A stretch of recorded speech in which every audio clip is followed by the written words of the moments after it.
नमस्कार, राज्यसभा टीवी के खास कार्यक्रम लोकतंत्र 2016 में आपका स्वागत है। मैं हूं दीपक डोभाल। देश के 5 राज्यों में इस वक्त चुनावी माहौल है। हर दल चुनाव जीतने की कोशिश में जुटा हुआ है। एक ओर प्रचार जोरों पर है तो दूसरी ओर राजनीतिक गलियारों में नए दोस्त बन रहे हैं। तमिलनाडु में ऐसी ही नई दोस्ती की शुरुआत हुई है। वहीं कांग्रेस ने पश्चिम बंगाल के लिए एक और लिस्ट जारी कर दी है तो उधर बीजेपी ने भी पश्चिम बंगाल और केरल में उम्मीदवारों की घोषणा की है। इसके साथ साथ आपको दिखाएंगे चुनावी माहौल में राजनेताओं के बीच उड़े होली के रंग। लेकिन सबसे पहले एक नजर अब तक की चुनावी सुर्खियों पर।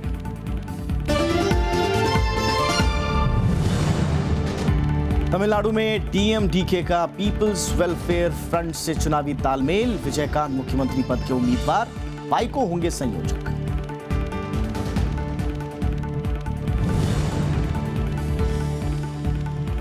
पश्चिम बंगाल में कांग्रेस की 13 उम्मीदवारों की सूची जारी। पूर्व प्रदेश अध्यक्ष सोमेन मित्रा को टिकट। बीजेपी की भी पश्चिम बंगाल की तीसरी और केरल की पहली लिस्ट।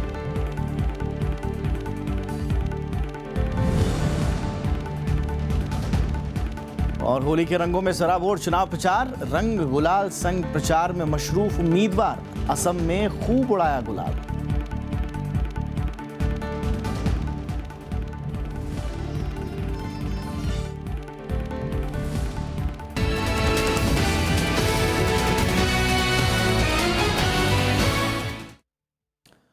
तमिलनाडु में डीएमडीके के साथ गठबंधन के गुणागणित पर विराम लग गया है। विजयकांत की पार्टी डीएमडीके अब पीपल्स वेलफेयर फ्रंट के साथ चुनाव मैदान में होगी। बीते कई दिनों से तमिलनाडु में तीसरे मोर्चे को लेकर उहापोह की स्थिति बनी हुई थी। वाइको की अगुवाई में 4 पार्टियों वाले पीपल्स वेलफेयर फ्रंट ने आखिरकार डीएमडीके को अपने पाले में कर लिया। तमिलनाडु विधानसभा चुनाव में विजयकांत की पार्टी डीएमडीके अब 4 पार्टियों वाले पीडब्ल्यूएफ के साथ मिलकर चुनाव लड़ेगी। वाइको इसके समन्वयक बनाए गए हैं, जबकि विजयकांत को मुख्यमंत्री पद का उम्मीदवार घोषित किया गया है। 124 seats have been allotted to DMDK. 110 seats have been allotted to PWF. And the whole combination, I will be the coordinator. That is announced by Captain Vijayakant. This alliance will be called Captain Vijayakant Alliance. This alliance will be called Captain Vijayakant Alliance. And I will be the coordinator. And the government which is going to be formed will be a coalition government. DMDK 124 सीटों पर चुनाव लड़ेगी, जबकि पीडब्ल्यूएफ की 4 पार्टियां MDMK, VCK, CPI और CPM 110 सीटों पर अपने उम्मीदवार उतारेगी। फिलहाल पीडब्ल्यूएफ की चारों पार्टियों के बीच सीटों का बंटवारा नहीं हुआ है। डीएमडीके के साथ गठबंधन की कोशिश में कई पार्टियां जुटी हुई थीं। बीजेपी ने संकेत दिया था कि लोकसभा में साथ लड़ने वाली डीएमडीके से वो विधानसभा चुनाव में भी गठबंधन करने में कामयाब होगी, जबकि डीएमके प्रमुख करुणानिधि भी डीएमडीके से हाथ मिलाने की बात कह चुके थे। लेकिन वाम दलों और द्रविड़ पहचान वाली 2 पार्टियों के साथ डीएमडीके के मैदान में उतरने के बाद जानकार इस गठबंधन को बेहद महत्वपूर्ण मान रहे हैं। करुणानिधि का बिल्कुल बहुत चोट लगने का जो अलायंस हुआ है, इसी से एक साफ हो गया। विजयकांत वर्सेस जयललिता हो गया। अभी डीएमके एंड कांग्रेस दरकिनारे हो गया इसी से। लेकिन मुझे नहीं लगता बीजेपी उसमें एक सीरियस कंटेंडर नहीं है वो तमिलनाडु में। लेकिन बीजेपी के साथ विजयकांत का अभी तालमेल शुरू कर रही थी जो विजयकांत का बीवी ने, वो उसको झटका मिला है। दूसरी तरफ बीजेपी दूसरी पार्टियों के साथ गठबंधन की हर मुमकिन कोशिश में जुटी है। पार्टी अध्यक्ष अमित शाह इसके लिए कई पार्टियों से बातचीत कर रहे हैं। फिलहाल बीजेपी की कोशिश है कि वो अबुमणि रामदोस की पीएमके के साथ मिलकर चुनाव लड़े। रामदोस खुद को मुख्यमंत्री पद का उम्मीदवार मान रहे हैं। So this is nothing. That alliance is not going to take off at all. Like one, my party's chief ministerial candidate, myself, Anbumani. I am 47 years old and I am a professional doctor. Plus, I've had 5 years experience in the center, rolled out a lot of schemes for the country, and so between all these 4 people to choose, I'm sure people will choose me. BJP का कहना है कि DMDK और पीडब्ल्यूएफ गठबंधन से प्रदेश की राजनीति पर कोई असर नहीं पड़ेगा, जबकि कांग्रेस ने इस पर तटस्थ प्रतिक्रिया जाहिर की है। डेमोक्रेसी में हर पॉलिटिकल पार्टी को अधिकार है कि वो जिससे चाहे अलायंस कर सकती है। इसमें कोई भी दूसरी पॉलिटिकल पार्टी कुछ नहीं कह सकती। Captain Vijayakanth decision to align with the people's front is going to create not going to create any impact in the Tamil Nadu politics. Actually, he has wasted his political career. If he would have joined with BJP, definitely would have formed a successful alliance. पिछले चुनाव में 29 seat जीतने वाली DMDK प्रदेश की दूसरी सबसे बड़ी party थी, जबकि सीपीएम 10 और सीपीआई के खाते में 9 सीटें आई थीं। इस लिहाज से इन पार्टियों के साथ मिलने से राजनीतिक दावेदारी पहले के मुकाबले कहीं ज्यादा मजबूत हुई है। Bureau report, Rajya Sabha TV. चलिए और अब बात करते हैं पश्चिम बंगाल की।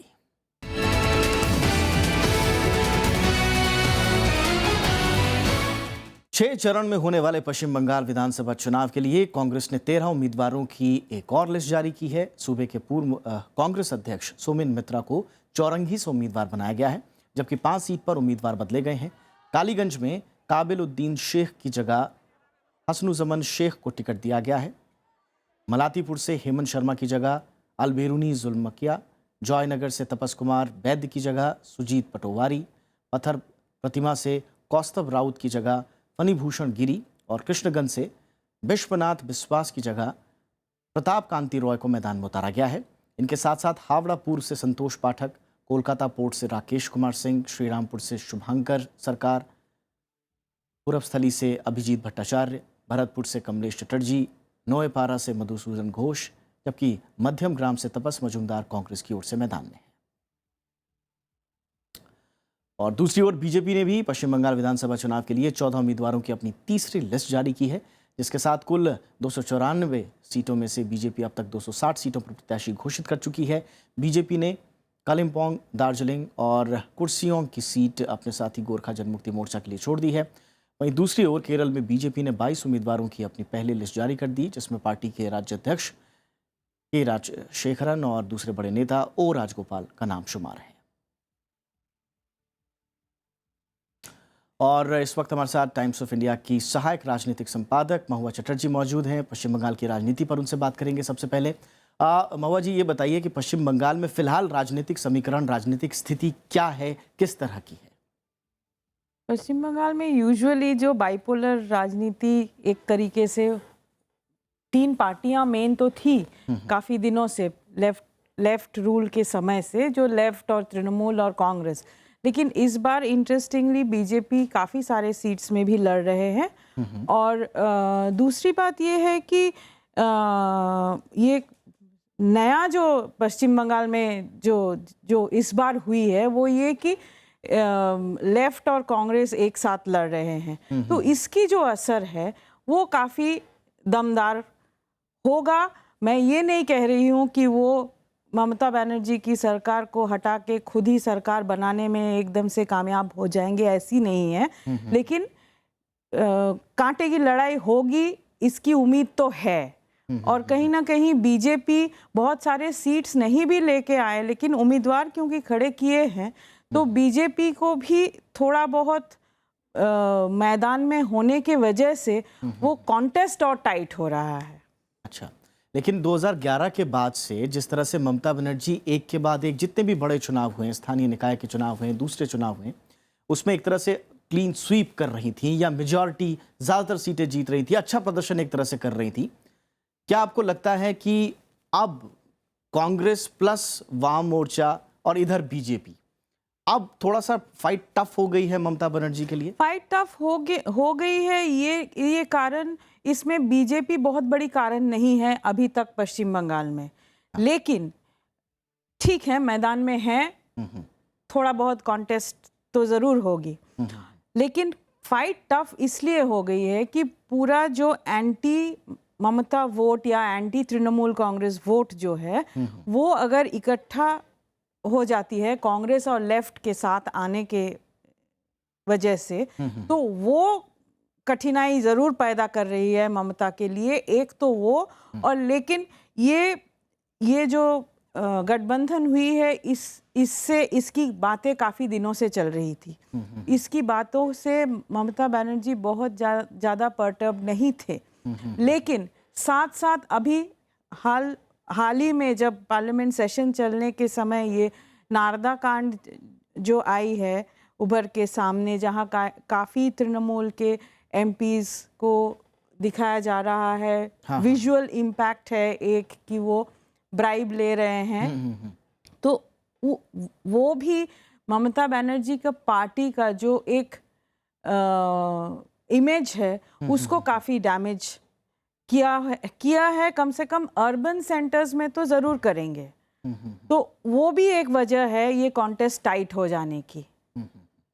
और एक चीज़ आप और गौर कर सकते हैं इस बात को कि कांग्रेस ने शुरू में कांग्रेस के अंदर शुरू में हम लेफ्ट के साथ जाएंगे नहीं जाएंगे, जाएंगे तो हमारे पूरी तरह से जाएंगे या नहीं जाएंगे, लेकिन जमीन पर आज जो जिस तरह से कैंपेन चल रही है वो लोग साथ कैंपेन कर रहे हैं, साथ दिख रहे हैं। एक कांग्रेस के नेता दूसरा सीपीएम का या दूसरा कोई लेफ्ट पार्टी के नेता के लिए कैंपेन कर रहे हैं। ये चीज़ पश्चिम बंगाल में बहुत सालों से लोगों ने देखा नहीं है, सोचा भी नहीं था, तो इसका एक असर तो है ही।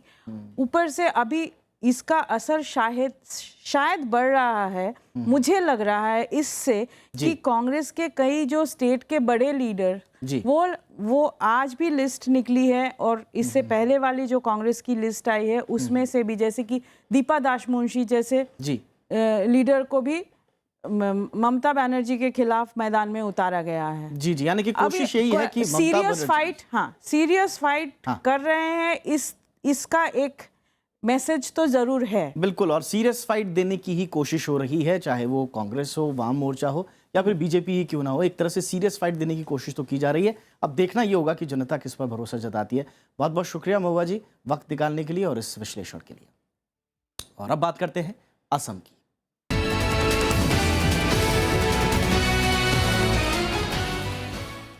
असम विधानसभा चुनाव के लिए प्रचार जोरों पर है। दोनों चरण के लिए नामांकन पत्रों की जांच का काम पूरा हो चुका है। नामांकन वापस लेने के लिए आखिरी तारीख 26 मार्च है।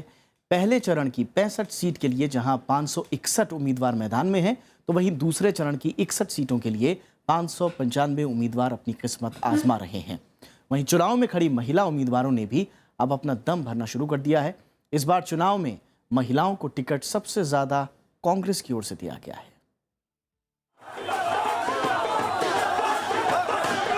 126 विधानसभा सीट के लिए अब उल्टी गिनती शुरू हो चुकी है। असम में नामांकन प्रक्रिया पूरी हो गई है। दूसरे चरण के लिए नामांकन के आखिरी दिन 380 उम्मीदवारों ने पर्चे भरे, जिसके साथ 61 सीटों के लिए 11 अप्रैल को होने वाले चुनाव में कुल 595 प्रत्याशी मैदान में हैं। वहीं 4 अप्रैल को पहले चरण की 65 सीटों के लिए 561 उम्मीदवार मैदान में हैं। कामरूप मेट्रोपॉलिटन जिले की 4 सीट के लिए भी नामांकन के आखिरी दिन कई उम्मीदवारों ने नामांकन भरा। सभी उम्मीदवार विकास को ही मुद्दा बता रहे हैं। लाखों पीपुल कोई प्रॉब्लम में पड़ा हुआ है और विक्टिम हो रहा है, उन लोगों को निकालने के लिए सिंगल विंडो सिस्टम के हिसाब से किसी को ना एम्प्लॉयमेंट दिया गया है, किसी को ना इंडस्ट्री लोन दिया गया है। करप्शन खत्म करना होगा, पब्लिक को जागना होगा। जब पब्लिक जाग गया, करप्शन खत्म हो जाएगा। जब हम देना बंद कर देगा तो लेने वाला कहां से लेगा। वहीं अब महिला उम्मीदवारों ने भी प्रचार तेज कर दिया है। इन चुनाव में कांग्रेस ने सबसे ज्यादा 21 महिला उम्मीदवारों को मैदान में उतारा है, जबकि बीजेपी ने 8 महिला उम्मीदवारों को टिकट दिया है। Congress party has nominated me as the candidate to serve the people of East Guwahati constituency, and I would like to serve the people of East Guwahati constituency. Public को मैं यही बोलना चाहती हूँ कि वो एक उम्मीदवार सोच समझ के वोट दे और एक क्या बोलते हैं क्रेडिबल उम्मीदवार को चुने। ईस्ट गुवाहाटी क्षेत्र के लोग हैं, उनकी आशीर्वाद लेके मैं यहाँ तक पहुँची हूँ और आगे भी जीत होगी हमारी, तो उनकी आशीर्वाद की जरूरत है। हमारी इशू सिर्फ और सिर्फ डेवलपमेंट है। हर तरह की डेवलपमेंट जो वुमेन एम्पावरमेंट को हम लोग सिर्फ बातों से नहीं, काम से करके दिखाना चाहते हैं। 2014 के आम चुनाव में कांग्रेस ने जहां 16 महिला उम्मीदवारों को टिकट दिया था, वहीं बीजेपी ने 8 महिला उम्मीदवारों को मैदान में उतारा था। Bureau report, Rajya Sabha TV. पांचों राज्यों में सबसे पहले जहां मतदान की प्रक्रिया पूरी होनी है वो है असम। लिहाजा राजनीतिक पार्टियों ने सबसे ज्यादा जोर इस वक्त असम में ही लगाया हुआ है। 4 तारीख को होने वाली वोटिंग में सबसे पहले राजनीतिक गुणागणित का सबका ध्यान टिका हुआ है। 2 दौर में इस राज्य में मतदान होने हैं। आइए देखते हैं कि इस बार असम में कब और कैसे मतदान होगा और राजनीतिक पार्टियों ने पिछली बार कैसा प्रदर्शन किया था। असम में चुनाव का मैदान सज चुका है। अब दोनों चरणों के लिए उम्मीदवारों की दावेदारी पेश होते ही प्रचार का दौर चरम पर पहुंच गया है।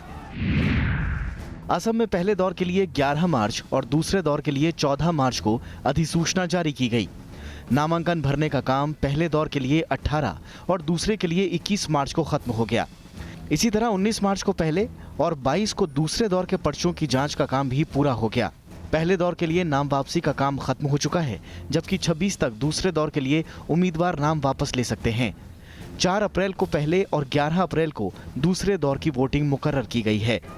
19 मई को बाकी 4 राज्यों के साथ असम का भी नतीजा सामने आ जाएगा। असम के पूर्वी हिस्सों में पहले चरण में और पश्चिमी हिस्सों में दूसरे दौर में वोटिंग होगी। कांग्रेस रिकॉर्ड चौथी बार वापसी के लिए जोर लगा रही है, लेकिन असम गण परिषद से हाथ मिलाने के बाद बीजेपी के मंसूबे भी बढ़े हुए हैं। वहीं बदरुद्दीन अजमल की पार्टी AIUDF ने मुकाबले को बहुकोणीय बना दिया है। बीते चुनाव की बात करें तो 2011 में कांग्रेस सबसे बड़ी पार्टी बनकर उभरी थी। सभी 126 सीटों पर लड़ने वाली कांग्रेस को 78 सीटों पर जीत मिली। AIUDF 78 में 18 सीटें जीतकर दूसरी बड़ी पार्टी बनी। बोडोलैंड पीपल्स फ्रंट ने 29 में से 12 सीटें जीती। असम गण परिषद ने 104 सीटों पर दावेदारी पेश की, जिनमें 10 सीटों पर ही वो जीत पाई। बीजेपी ने 120 सीटों पर चुनाव लड़ा, पर 5 पर ही उसे कामयाबी हासिल हुई। इनके अलावा 1 सीट TMC और 2 निर्दलीय के खाते में गई। पिछली बार असम में 75.92% वोटिंग दर्ज हुई थी और मैदान में 981 उम्मीदवारों ने किस्मत आजमाई। असम में गठबंधन का गणित इस बार बदल गया है, लिहाजा नए समीकरणों में हर पार्टी ये उम्मीद कर रही है कि नतीजे बीते चुनाव से अलग होंगे। Bureau report, Rajya Sabha TV. और अब कुछ मुद्दों की बात करें तो देश के पूर्वोत्तर राज्यों का प्रवेश द्वार माने जाने वाला असम अपने चाय के बागानों के लिए पूरे देश में मशहूर है। असम पूर्वोत्तर राज्यों की सबसे बड़ी अर्थव्यवस्था भी माना जाता है। इसके साथ साथ कला और हस्तशिल्प से संबंधित कुटीर उद्योगों के लिए भी असम शुरू से ही विख्यात रहा। अब एक बार फिर से असम में चुनावी माहौल है। विधानसभा चुनाव 2 चरण में होने तय किए गए हैं। चुनाव से पहले एक नजर डाल लेते हैं सूबे के प्रोफाइल पर।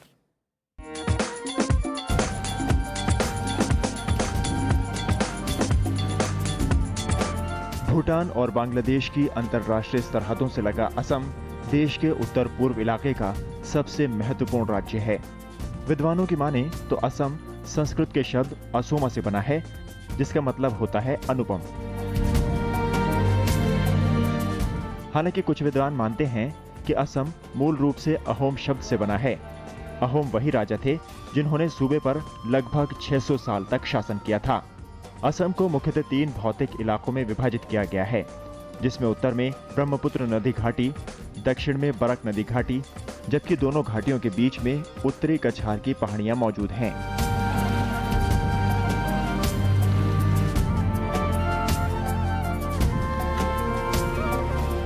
जीव जंतुओं और वनस्पतियों के लिए असम बेहद प्रसिद्ध है।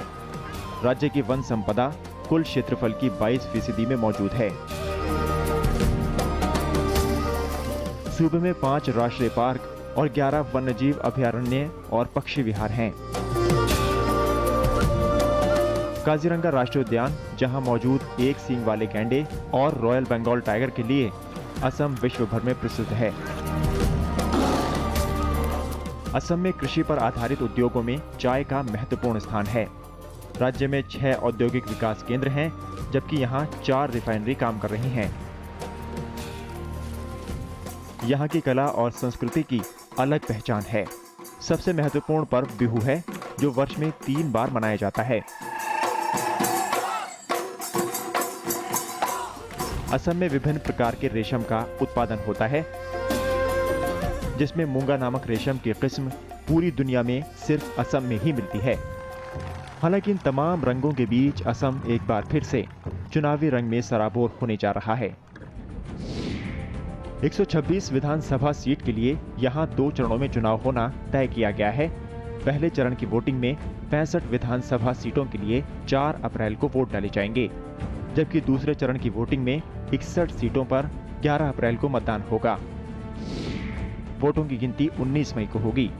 असम में कुल 1,98,66,496 मतदाता हैं, जिनके लिए 24,000 888 पोलिंग स्टेशन बनाए जाएंगे।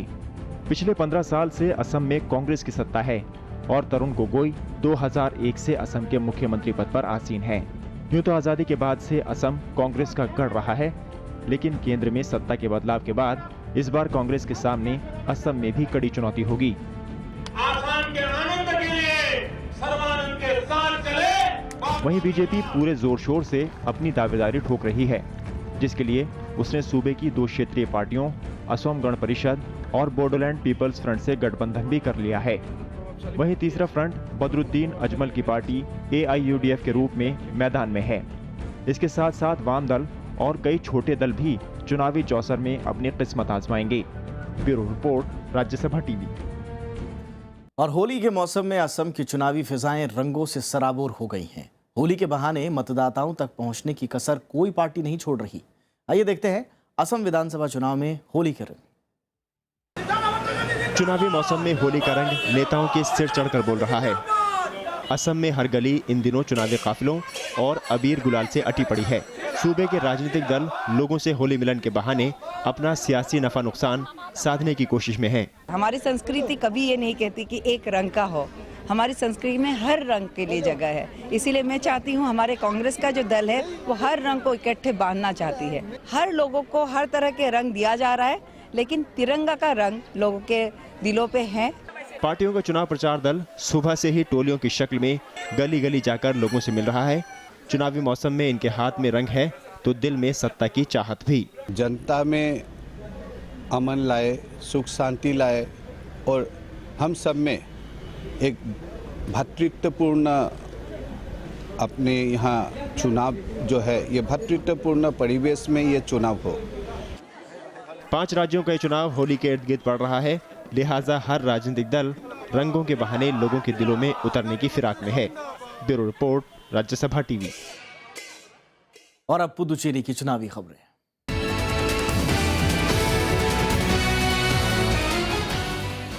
पुदुचेरी विधानसभा चुनाव में CPI-ML यानी भारतीय कम्युनिस्ट पार्टी मार्क्सवादी लेनिनवादी ने राज्य की 4 सीटों पर चुनाव लड़ने का फैसला किया है। राज्य में CPI-ML के 2 दिन चले राज्य स्तरीय सम्मेलन में यह फैसला लिया गया। सम्मेलन में राज्य के लिए पार्टी की नई समिति को भी मंजूर किया गया है। समिति में राज्य सचिव A बालासुब्रमण्यन, K पालानी और S मोतीलाल समेत दूसरे नेता शामिल हैं।